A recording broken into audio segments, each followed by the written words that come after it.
लाडक्या बहिणींवर अत्याचार करणाऱ्या नराधमांना फाशीची शिक्षा झाली पाहिजे, त्यासाठी सरकार प्रयत्न करणार. पुणे अत्याचार प्रकरणानंतर उपमुख्यमंत्री एकनाथ शिंदेंची प्रतिक्रिया.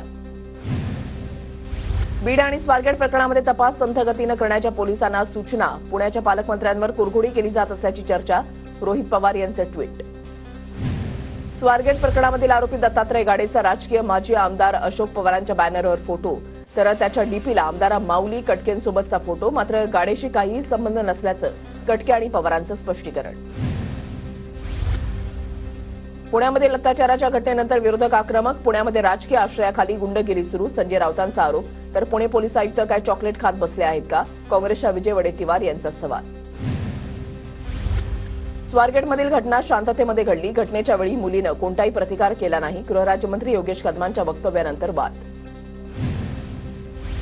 गृहराज्यमंत्री योगेश कदम आरोपीला क्लीन चिट देत आहेत का? योगेश कदमांच्या विधानावरून विजय वडेट्टीवारांचा सवाल. स्वारगेट प्रकरणामधील आरोपीसोबत महायुतीचं नातं काय?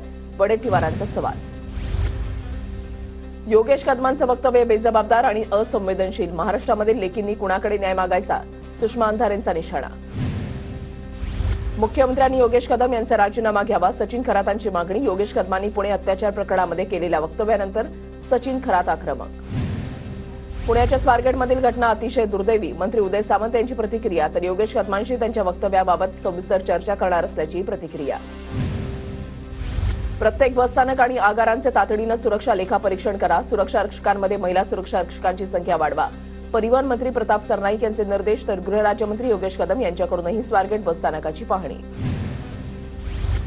अहिल्यानगरमधील बसस्थानकाची निलेश लंकेंकडून पाहणी. पुण्यामधील अत्याचाराच्या घटनेनंतर लंकेंकडून बसस्थानकाची पाहणी.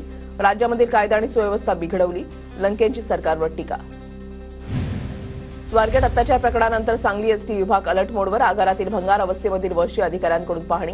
सांगलीमध्ये 12 शिवशाही बस 5 वर्षांपासून भंगार अवस्थेमध्ये पडून.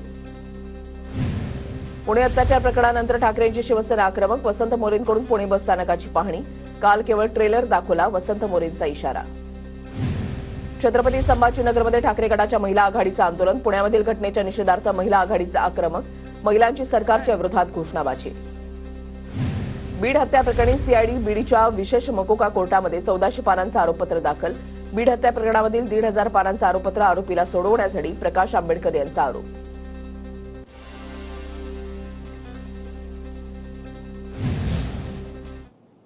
या बातम्यांनंतर या बुलेटिनमध्ये आता वेळ झाली इथेच थांबण्याची. बातम्यांचा ओघ TV9 मराठीवर सुरू आहे.